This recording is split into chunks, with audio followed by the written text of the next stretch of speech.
A ver, pensemos por un momento en un partido de fútbol. Normal, ¿no? Ahora, ¿y si os dijera que durante décadas, cada pase, cada regate, cada gol, era en realidad una declaración política? Pues sí, durante la Guerra Fría el campo de fútbol no era solo un terreno de juego, era un auténtico campo de batalla ideológico. Y claro, la pregunta del millón ¿es solo un juego?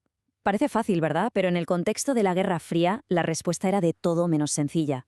Para entenderlo, hay que dejar de ver el fútbol como un simple deporte y empezar a verlo casi como un arma. Por un lado, para los estados del bloque del Este, el fútbol era su mejor escaparate, una herramienta de propaganda perfecta para demostrar al mundo la supuesta superioridad de su sistema. Pero claro, en el otro lado del campo, para un montón de jugadores, hinchas e incluso clubes enteros, el balón se convirtió en una plataforma para la rebelión. Era un grito de disidencia contra la opresión. Así que agarraos, porque esta es la historia de cuando el fútbol fue muchísimo más que un simple partido de 90 minutos. Vamos a descubrir cómo cada gol, cada cántico y cada escudo escondían un significado político brutal. Venga, vamos a empezar por el lado del poder. ¿Cómo es posible que un Estado convierta un deporte, algo tan simple como un partido de fútbol, en un instrumento tan potente de control y de propaganda? Pues la clave estaba en este concepto, el fútbol de Estado. La idea en el fondo era muy sencilla pero potentísima. El deporte ya no era entretenimiento, no, se convertía en una misión de Estado. Proyectar una imagen de fuerza, de unidad de la clase trabajadora, y todo, por supuesto, bajo el control más estricto del gobierno. Y esto no era nada sutil, ¿eh? Fijaos en la tabla. Los clubes no eran entidades independientes, para nada. Estaban directamente controlados por el poder. El CSKA de Moscú, por ejemplo, era el equipo del mismísimo Ejército Rojo. Los equipos con el nombre Dynamo estaban ligados a la policía secreta, a la KGB, nada menos. El Ombed en Hungría, al ejército, y el Steaua de Bucarest, a la temida Securitate rumana, o sea, el Estado lo controlaba absolutamente todo. Y si hay un caso que lo demuestra a la perfección, es el Derbi de Berlín. Por un lado teníamos al Dynamo de Berlín, que era el equipo de la Stasi, la odiadísima policía secreta de Alemania Oriental, y enfrente el Unión Berlín, que se convirtió en todo lo contrario, en el símbolo de la disidencia, el club del pueblo, de los que se atrevían a resistir. Imaginaoslo, cada partido entre ellos era la Guerra Fría concentrada en 90 minutos. Y lo más increíble de todo es que este modelo funcionó, al menos en lo deportivo. Gracias a esa inversión y a ese control total del Estado, equipos del bloque del Este, como el Steaua de Bucarest o el Estrella Roja de Belgrado, llegaron a lo más alto. Ganaron la Copa de Europa. Y con ello, claro, demostraban al mundo el supuesto poderío del sistema comunista.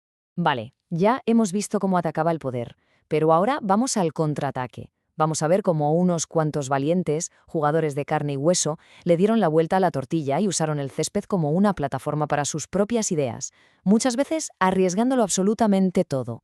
Y si hay una figura que representa esta rebelión, ese es Sócrates, el legendario doctor del fútbol brasileño. Con una frase tan directa como «me declaro comunista», no solo dejaba clara su postura, es que estaba lanzando un desafío directo a la dictadura militar que gobernaba su país en ese momento.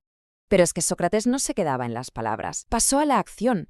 Lideró un movimiento revolucionario dentro de su propio club, el Corinthians. Se llamó la democracia corintiana. ¿Os lo podéis imaginar? Todo, absolutamente todo, desde los fichajes hasta las tácticas del domingo, se decidía por votación entre todos. Saltaban al campo con mensajes pidiendo elecciones libres. Era activismo en estado puro. Y de Brasil cruzamos el charco y nos vamos a Italia para conocer a otro protagonista de esta historia, un delantero centro llamado Cristiano Lucarelli, que se convirtió en el símbolo viviente no solo de un club, sino de toda una ideología. A ver, Lucarelli era un goleador tremendo, ¿eh? Llegó a compartir la bota de oro europea, que se dice pronto, pero su leyenda va mucho más allá de los goles. Celebraba levantando el puño o enseñando una camiseta del Che Guevara. Y lo más fuerte, rechazó contratos millonarios de equipos mucho más grandes solo para quedarse en el club de su ciudad, el Livorno. Porque para él, sus ideales comunistas valían mucho más que cualquier cheque. Pero la rebelión no estaba solo en el césped, ni mucho menos. Se extendía a las gradas, donde grupos de aficionados, muy organizados, crearon auténticos bastiones de cultura obrera y de resistencia política. Estos grupos, conocidos como hinchadas obreras, entendían el estadio de una forma muy diferente. Para ellos no era solo un sitio para pasar el domingo, era un espacio público para la expresión política. Sus banderas, sus canciones, todo estaba cargado de un mensaje antifascista y de una fuerte conciencia de clase. Y si hablamos de hinchadas obreras, el ejemplo por excelencia es el AS Livorno. Y no, no es casualidad. El club es de la misma ciudad donde se fundó el Partido Comunista Italiano. En su grada, la famosa Curva North, es súper habitual escuchar el Bella Ciao, el himno partisano, y ver banderas con la hoz y el martillo junto a imágenes del Che. Son, a día de hoy, la resistencia más visible contra lo que ellos llaman el fútbol negocio. Y todo esto, claro, nos lleva a una pregunta inevitable. ¿Qué queda de toda esta batalla ideológica en el fútbol súper comercializado que vemos hoy en día? Pues a ver, los ecos de esa rebelión todavía se escuchan, ¿eh? Los encontramos en las gradas de clubes como el Rayo Vallecano, aquí en Madrid, o el San Pauli, en Alemania. Siguen siendo pequeños bastiones de la cultura de izquierdas y del activismo social dentro del fútbol. Lo que pasa es que el campo de batalla ha cambiado por completo. Hoy la lucha ya no es entre este y oeste. La lucha es entre el alma histórica del fútbol, ese colectivismo, esa identidad obrera, y el monstruo del fútbol negocio, con sus estrellas millonarias, marcas globales y un enfoque en el puro entretenimiento que parece querer borrar cualquier rastro de política. Y esto nos deja con la gran pregunta, la que queda en el aire para reflexionar. En un mundo dominado por los derechos de televisión y los patrocinios multimillonarios, ¿de verdad puede un ideal ganarle la partida al dinero?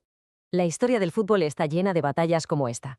Si os apetece seguir descubriendo el lado menos conocido del deporte rey, no dudéis en suscribiros a Crazy Football Contents, porque como ha quedado claro hoy, el fútbol casi nunca es solo un juego.